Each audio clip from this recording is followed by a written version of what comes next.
Evening folks, welcome back to the channel. Great to see you, it always is. I hope you're doing well. Back to business today. I do apologise for missing yesterday's video. I weren't feeling too great at all. But we're back at it today. We're going to be going through the rest of these matches over in Beijing and Tokyo. Make sure you get your comments in with your predictions. Anything I'm going for personally will be in that pinned comment. You're more than welcome to take a look at that.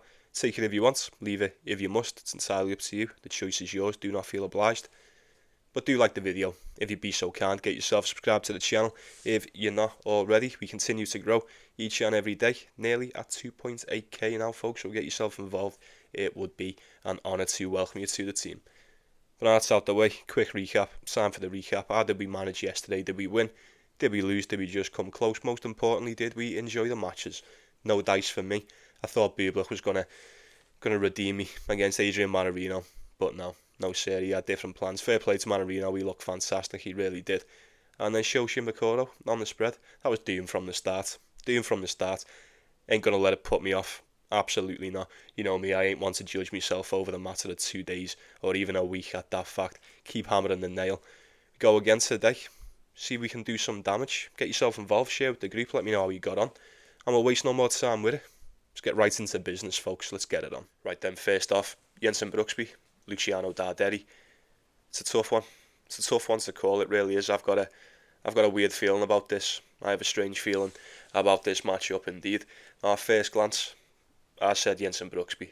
As a matter of fact, I was rather quick to side with the American in this one, but I've had a bit of time to sit on it and think about it, and I'm not too sure why I was so quick to side with him in this.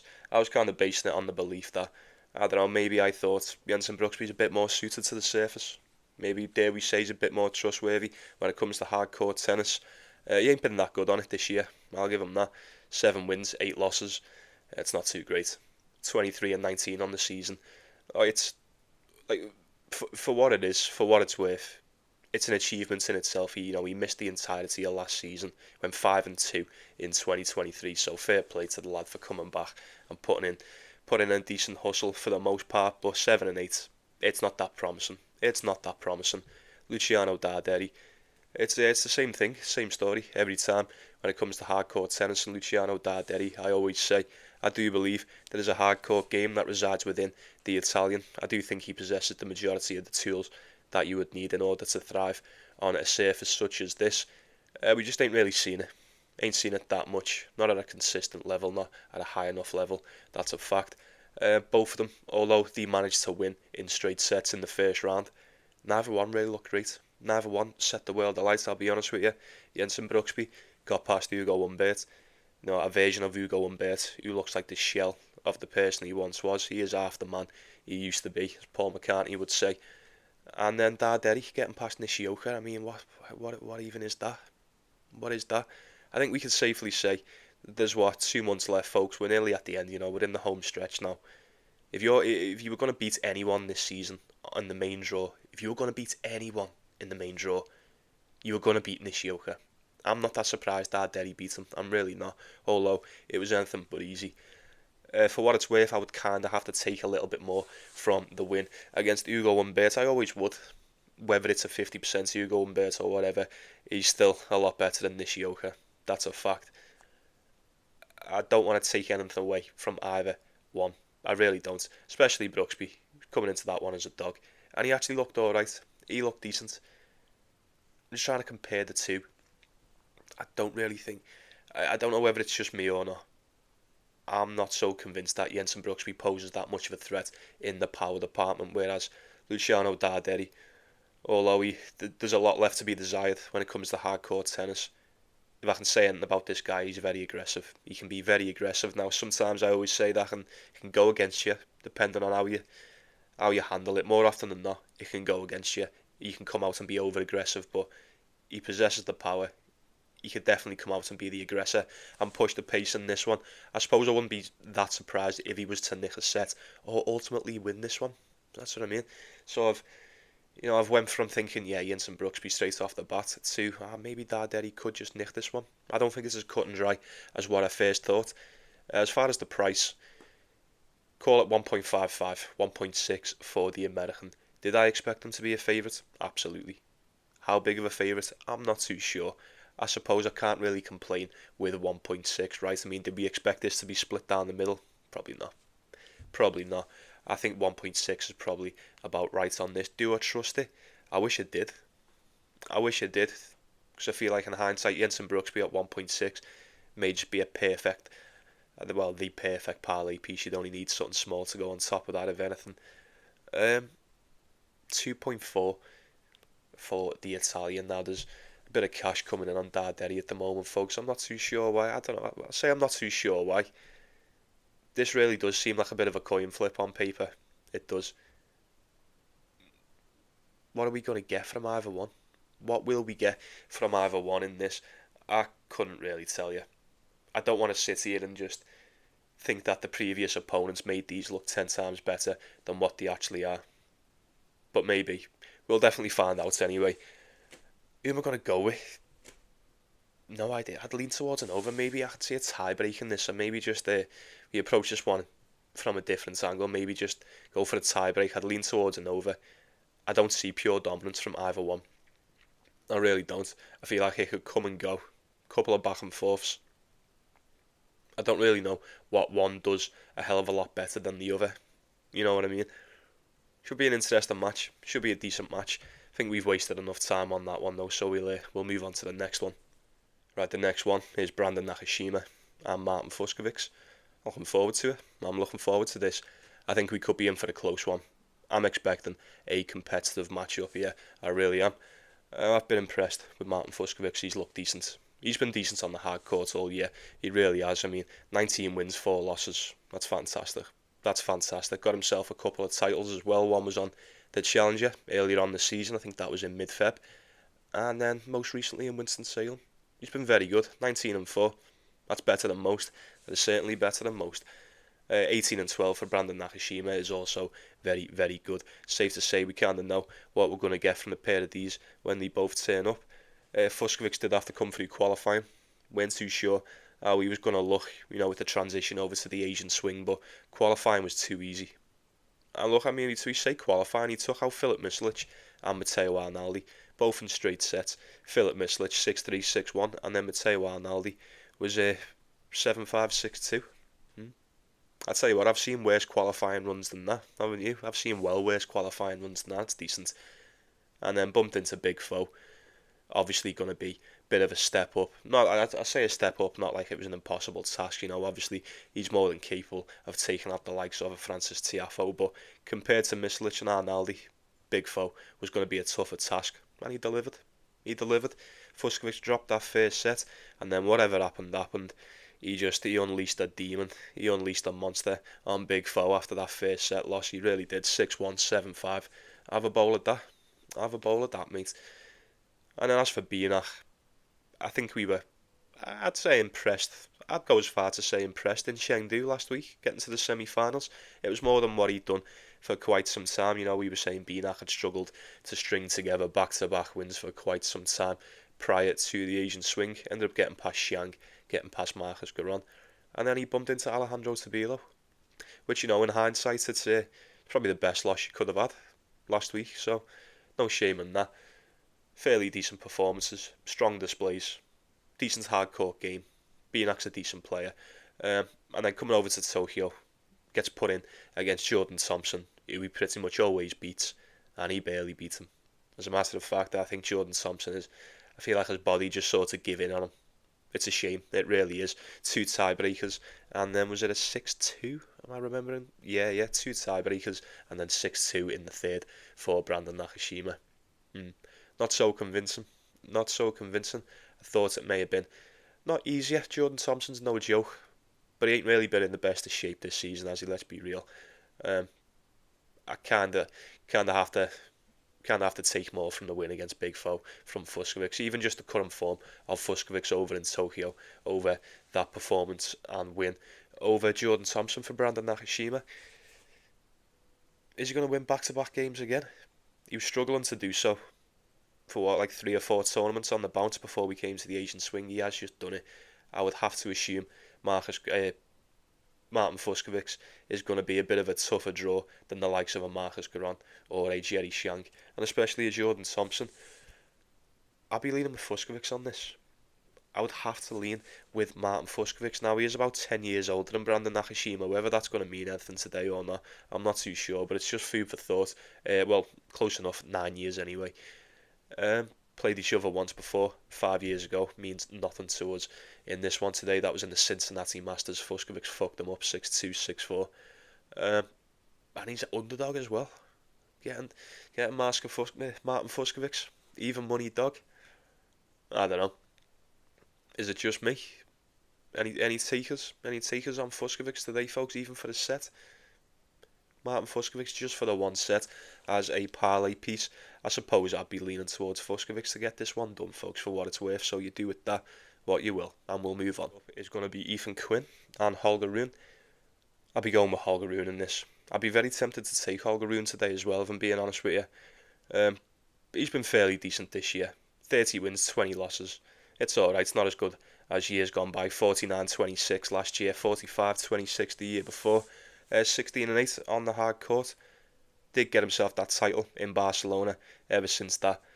I'm not going to say he's been struggling, but he ain't really set the world alight. You know, you'll get 2 wins in a row. Holger Rune's usually good for the first 1 or 2 games in these tournaments, and past that starts getting a bit ropey, starts getting a bit dicey for the Dane, in my opinion.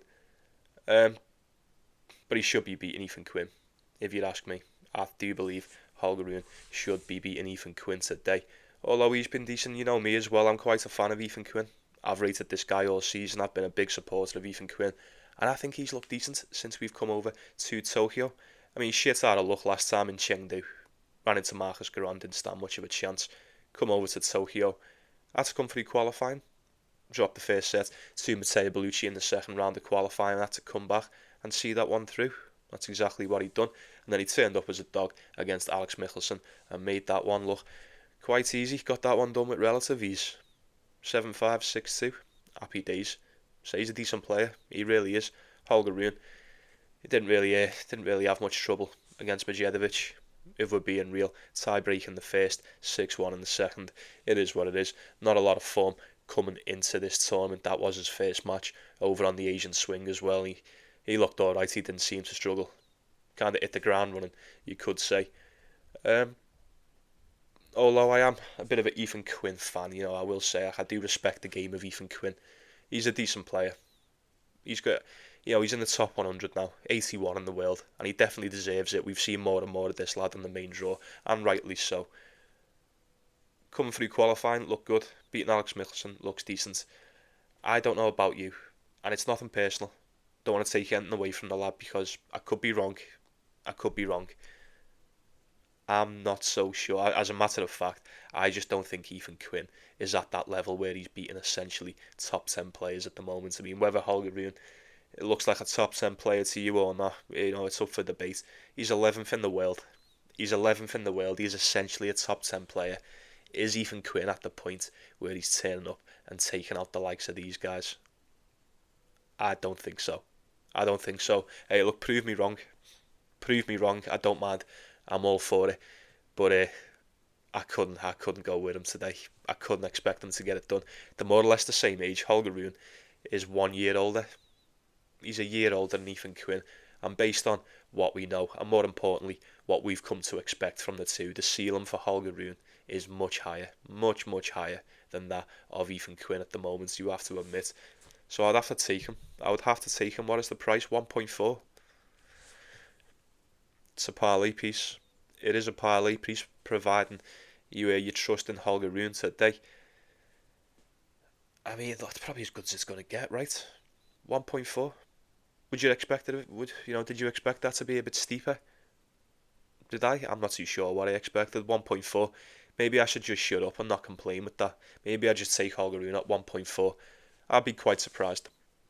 I would be quite surprised, I suppose, if Ethan Quinn was to pull off the upset today, and I suppose it would most definitely feel like an upset if he was to get that one done. I'm not opposed to it happening, but at 1.4, I mean, Holger Rune will be the parlay piece for me today, folks. And then the last one is going to be Carlos Alcaraz and Zizou Bergs. It's just going to be the quickest one of the day. Well, one of them. I mean, Zizou Bergs isn't going to beat Carlos Alcaraz. I know it. You know it. I think he knows it. The only question is, how close do you think he is going to keep it. How much of a chance do you think he stands? Because, as always, you'll get a big spread, massive spread, in a best of three. It's always very tempting. Always very tempting indeed. You're getting Alcaraz around 1.04. Zizou Bergs just isn't going to beat him. He's just not going to beat him. I don't know who beats Alcaraz at the moment, unless, I know Taylor Fritz got it done in the Laver Cup the other week. But apart from that, unless you're the best in the world playing the best tennis anyone can possibly play, you're probably not going to beat this guy. You're banking on Alcaraz turning up and putting in one of the worst performances that you're going to see from him in quite some time for him to lose this. It's not personal against Zizou Bergs, but it's just one of them. The sky would have to fall. The sky would have to fall in order for Alcaraz to lose this match. I think it's probably to even lose this tournament. I mean, this is probably his to lose, right? I mean, who's gonna come close to Carlos Alcaraz over in Tokyo, folks? I'm not too sure. And it's certainly not Zizou Bergs. Certainly not. With all that being said, I'm not even too sure this match is going to go ahead. Seen something about a couple of injury concerns for Carlos Alcaraz before I'd done the video, so maybe we won't even get it. Maybe we will, maybe we won't. But if we do, he's going to win. I suppose he wins. So you're going to be looking at the spreads, you're going to be looking at games won. How much do you trust in Zizou Bergs? Would you be surprised if this was just like a bagel and a breadstick? Probably not. Probably not. No business to be done. Carlos Alcaraz advances to the next round. Absolutely. I refuse to believe otherwise. Right, first off, over in Beijing is Fabian Marozsan and Alexander Muller. It's a tough one. It's a tough one to call. I'd be slightly leaning towards Fabian Marozsan getting this one done. I was very impressed with the performance out of Fabian Marozsan against Benjamin Bonzi. You'd take from that what you will. It holds however much weight that you decide it does. Straight sets against Bonzi. You probably got to be more impressed with the win against Karen Khachanov, at least on paper, from Alexander Muller. But then again, it's like he done exactly what you need to do. When faced with a situation such as the one he was in against Karen Khachanov, when you just need to hang in there. You've just got to hang in there. Karen Khachanov looked good in that first set, but it was just another Russian choke job, weren't it? These sneaky Russians, man, I swear to God. Just when you think it's all going well, the tide slowly turned, and I could see it happen. It was only a matter of time, and he done what he done. Fair play to Alexander Muller for hanging in there, but that was a monumental collapse from Karen Khachanov, a colossal shitting of the bed, if you ask me. Call it 2.5 for the Frenchman in this. Now, I wouldn't be picking either one with a lot of conviction. I suppose on paper you'd have to be a bit more impressed with that win against Khachanov. Like I said, that was the best thing he's done since he beat Zverev. When did he beat Zverev? Over in the clay. Can't even remember what month that was.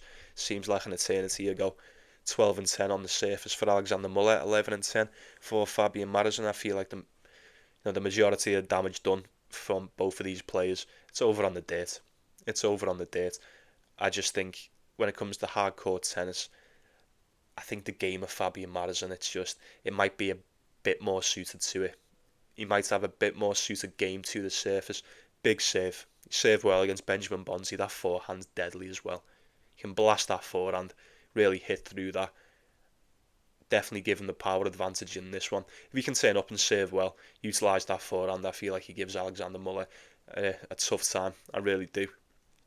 But it's hard to say, innit? It's hard to say because you look at him grinding out that result against Karen Khachanov, and it was back and forth, man. It really was back and forth. It was just, I don't know how much I can read into it. I don't. Khachanov's not even playing, and look, the Russians have still got a hand in this one, haven't they? They're nowhere to be seen, but yeah, I can still sense the presence of like a fucking Putin trying to drone strike me at the moment or so. I'm only joking, but I'd be leaning with Fabian Marozsan. I would have to lean with Fabian Marozsan. He just looked a bit more convincing, and he looked like the winner from the get-go, whereas Alexander Muller didn't really look like winning that match up until, we activated the choke. The KGB activated Karen Khachanov, and he just forgot how to play tennis, didn't he?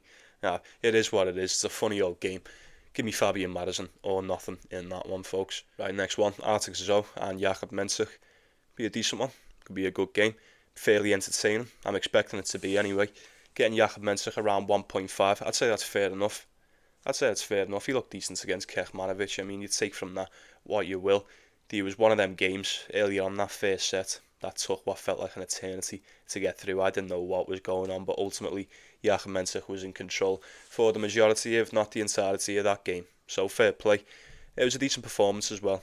Decent performance, and he needs that. It's been quite some time since we've seen a consistent, a consistent level from Joachim Mensik. He is only young, but ever since that Miami Masters, your own success can be your own downfall sometimes. I'd say his own downfall. He's in the top 20, so there's no downfall in sight, but you know what I mean. The expectations are very high. Very, very high when it comes to Joachim Mensik. From me, anyway.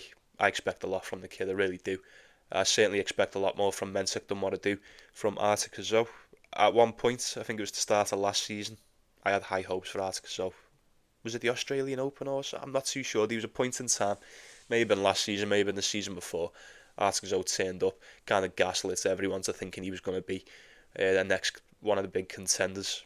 Just didn't really manage to keep it up ever since that. He's come through qualifying over here. He's a fairly successful Asian swings so far.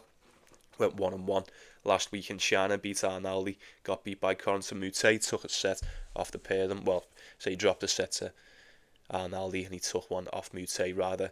And then coming through qualifying in Beijing, Coleman Wong, Quinn Hallis had to pull out, and then he got past Jerry Shang. It was a tough one against Jerry Shang, man. He got bageled in the first set. Getting bageled in the first set, coming back, winning the tiebreaker, and then a 7-5. Decent, good hustle. We love to see it. Don't quit on yourself. We love to see it. Anything can happen. Just because you lose the first set doesn't mean you're done. It doesn't mean you're done. You're down, but you're not out. How's he going to get on against Mensik? How is he going to get on against Joachim Mensik? Statistically, I'll find it for you. I might put it on the screen. Actually, statistically, it's probably not fair to compare statistically because these include the qualifying matches as well. But I'd say Arthur Cazaux, based on what I've seen from Mensik against Kekmanovic, I'd say Arthur Cazaux has operated probably just as efficiently. Maybe hasn't looked that way on the eye, but the numbers don't lie. The efficiency is most definitely there, and he's a decent player too. He is a decent player too. He can pose a threat. I feel like it's been a while since we've seen Arthur Cazaux play as good as we know that he can play, and I don't know. I feel like there's still some gears. There's a couple of hidden gears to Arthur Cazaux' game that we are yet to see. He's won 7 of his last 10. 7 of his last 10. He's playing much better in this part of the season than what he was at the start. Absolutely. I look good in qualifying. He could pose a threat to Joachim Mensik.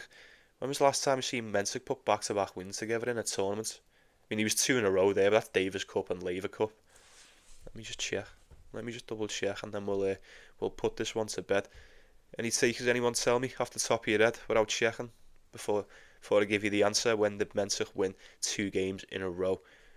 Because it hasn't been since we've come back to the hard court, I can tell you that much. 1-1 Toronto, 1-1 in Cincinnati, 1-1 US Open, 1-1 in the Davis Cup, 1-1 in the Laver Cup, and then won the first match over in Beijing. Wimbledon it was over in Wimbledon, and then you're going back to Rome, and then Madrid. Wouldn't be so sure. I wouldn't be so sure. I do feel like this is the match where I need to, if Mensik can turn up and look really good, look pristine in this one, then maybe, just maybe, I'll consider taking him a bit deeper in the tournament. But I'm looking at Arthur Cazaux right now as it stands. Now, these have played each other once before, 2 years ago, on the Challenger Tour. And Cazaux just smoked them. He really did. 6-3 in a bagel. You don't need me to tell you, Joachim Mensik has improved so much, immensely, since then. No doubt about it. Miami Masters. Look at the Miami Masters. Like, what are we even doing here? Shouldn't even be a question. Seeing Arthur Cazaux is a 2-1 dog. And I don't know how you feel about it. I'm not too sure how I feel about it, but I can't help but feel like there's maybe just a little bit of value in Arthur Cazaux today. Would you be that shocked if Arthur Cazaux turned up and just looked unbreakable, unshakable like he can be? He's hard to break. He can just turn up. He serves really good, strong serve. I wouldn't put it past him. I probably wouldn't put it past him. And based on what we've seen, I say what we've seen from Mensik since we returned to the hard court, but it's more so the lack of what we've seen, really. I wouldn't be so sure. he just comes in and dog walks Cazaux today. Absolutely not. Probably couldn't talk it off Cazaux for a set. The price is jumping out to me. It really is. 3 on the decimal. Call it 2-1. I'd be very tempted. I don't think it's a bad bet. Personally, I don't think it's a bad bet. If you want to take Cazaux today, I couldn't talk it off of it. What I expect from the pair of them, the levels. I'm not going to say it's night and day, but what we've come to expect from Jakub Mensik is certainly a lot more than what we have come to expect from Cazaux. So maybe Mensik should be getting this one done. Can I trust him to do such thing? Maybe not. Probably not. I don't think it can. He beat Nicholas Jarry in the US Open. I thought, yeah, you'll beat Hugo Blanchett, and he didn't. He beat Ethan Quinn in Cincinnati, and I thought, you know what, he'll probably beat Lucanari, and he didn't. He looked garbage, and he had to pull out. I'm still convinced it was because he was playing garbage as well. But yeah, it's a tough one. It's a tough one. I ain't gonna bore the shit out of you much more on this. Lean towards Cazaux for a set. Cazaux just on the money line has 2-1 there. It's the only thing that keeps drawing my eyes to. I don't know whether it's the price or whether it's just me, whether I'm just retarded or whatnot. But Cazaux, either which way, I don't think he's a bad dog today. I really don't, based on the lack of what we've seen from Jakub Mensik. I've already said all. Right then, folks, just going to speed run these last two massive favourites. So it's entirely up to you how you want to play these. I usually say when you've got big favourites like this, that also means you get really big dogs. So in a best of 3, probably attracted to the big dog on a big spread. You can get about 5.5, 6.5 games with the either one of these two. But I say the choice is yours. It's up to you. Favourites could easily cover them as well. There's just no business to be done whatsoever, in my opinion. So the first one's going to be Alex de Minaur and Rinderknech. It'll be the demon every day of the week. I do believe he's got everything that it takes to take out Rinderknech at the moment. Rinderknech ain't a bad player. He's a decent player. He's big. He's strong. He possesses a massive serve. Enough of a serve to do damage to pretty much anyone when it's firing. Not a lot you can do against that when it's good. But Rinderknech at the moment, he's kind of found himself in a situation where he's found himself beefing with David Goffin at the moment, folks. He's been beaten straight sets by David Goffin in qualifying. Then had to come back and go to war with David Goffin in the first round and take 3 sets and get revenge. I think that tells a small tale within itself. I'll leave that one with you. You take from that whatever you will. But one hand you've got the demon, he's the demon, innit? He just continues to do demon things. He's won 8 of his last 10 quarterfinals in the US Open. Colin Yon upset him in the Davis Cup, and then since that, Zizou, Bergs, Zverev, Mensik, and then Boo. And he smacked the shit out of Boo last night as well. He really did. And then the other ones found himself an arch nemesis, a rival in David Goffin. That's yeah. Choice is yours. I think that one kind of picks itself, does it? No. Rinderknech turns up, even if he does serve him, even if he does turn up and just serve absolute bombs. If anyone's going to stifle that serve, it's probably going to be the demon. He has to do that. He has to do this. He doesn't really have the power advantage in the majority of these games, but he doesn't need it. I say it all the time, and it rings true every single time we watch him play. The way he sort of redirects the pace, I don't think anyone does it as good. People may do it as good, but he's most definitely up there with the best of them. We'll see how comfortable you are playing within your own game with Alex de Minaur. We find out very quick. We really do. It doesn't matter how powerful how hard you hit that ball.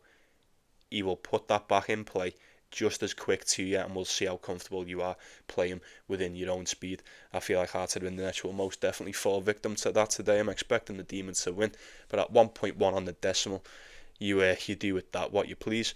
And then we'll wrap this shit up with Jannik Sinner and Terence Atmane. Got ourselves a rematch. Do we think it's going to be fireworks like the one in Cincinnati last time? I'm afraid not. I am afraid not. Hands up.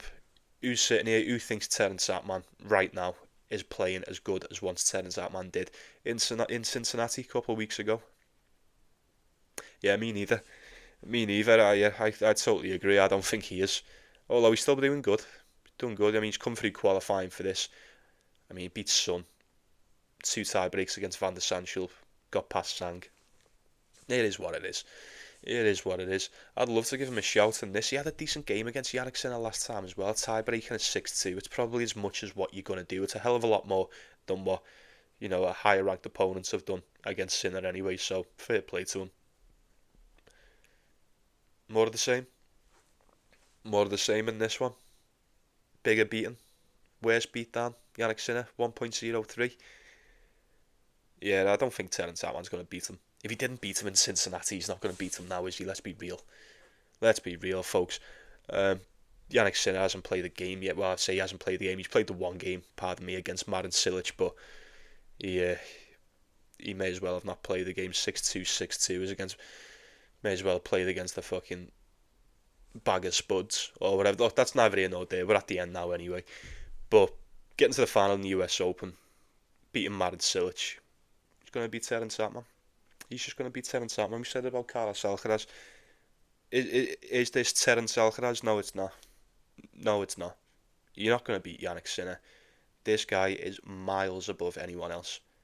And some people keep it close. Some people might put in a decent go. You might see some matches where you go, oh shit, they had him on the back foot there. Sinner was on the ropes for some time. Is he going to get beat? Is he really going to get beat by Terence Atman? Look, the rule applies. Big dog, big spread. So it's up to you. You don't need me to tell you that Yannick Sinner should be getting this one done. Absolutely not. Like, anyone could tell you that. As far as the value, as far as an angle, I don't really know. I really couldn't tell you in this one. It's just not worth forcing the value in a match like this, is there? I mean, what is it? For what it's worth, Yannick Sinner plays Terence Atman. And the rest is history. The game's already won. The game's already won. It's a shame, really. I would love to talk about matchups like this a bit more, but what do you want me to say? We just go round in circles, talking about stats and talking about shit that is just irrelevant, and it's just... The fact is, Yannick Sinner and Carlos Alcaraz are miles above anyone else. The level that these two operate at is untouchable for pretty much anyone else. It takes a really bad day, a really, really bad day for the likes of Yannick Sinner to get beat by anyone other than, someone who's playing like the best in the world, the best tennis that he could possibly play. I just don't know what it takes. I don't know what it takes to beat Yannick Sinner. Everyone, start of the season, there was a lot of question marks. People had a lot to say when he had his time off. Well, we'll see him when he comes back, this and that, and then he's come back after going away for a while, and he's come back, and it's just business as usual. Unstoppable. Tell me one thing that Terence Atman does better than Yannick Sinner. Tell me one thing that pretty much anyone does better than Yannick Sinner. I'll wait. As a matter of fact, no, I won't, because I've got one more night shift to do, and we'll be here all fucking night, because no one does anything better than him, really, apart from Alcaraz on the day. If you believe Atman's going to keep it close, then be my Christopher Guest. You'd take him on the spread, I suppose, but I'm just going to sit and watch you. Do we even need to watch? Yeah, of course you do. I'm going to watch this one. Could be in for a banger. I would love Terence Atman to turn up and upset the apple cart in this one. Don't get me wrong, I'm not opposed to an upset, but how much can we expect it? Do we expect it anymore? No. If it happens, and then we sort of just sit in it and accept it in the moment. But I don't expect Yannick Sinner to get beat by anyone, apart from Carlos Alcaraz. That's just the way it is at the moment. It's a bit of a Formula One approach at the moment with this ATP Tour rankings in it. You've got Alcaraz and Sinner at the top, and then the rest of them are just, it's fighting to see who's the best of the rest. Number 3 in the world, like the next number 1, innit? Whoever's that number 3, that's good enough as being the number 1 without Sinner and Alcaraz, in my opinion. Be Yannick Sinner every single day of the week. Very well, folks, that shall do us once again. Another day in the bag. Appreciate you stopping by. Thanks for watching the show. Make sure you like and subscribe before you go, and I'd appreciate that too. Get yourself involved, get your comments in with your predictions. And I'm taking is going to be in that pinned comments. Feel free to take a look at that. But sound, happy days. I'll be seeing you around here. You take it easy, take care of yourselves, take care of one another. It's the most important thing. Best of luck to you, however you decide to go about your business. Have yourself a good day. Enjoy the matches today, and I'll see you all tomorrow.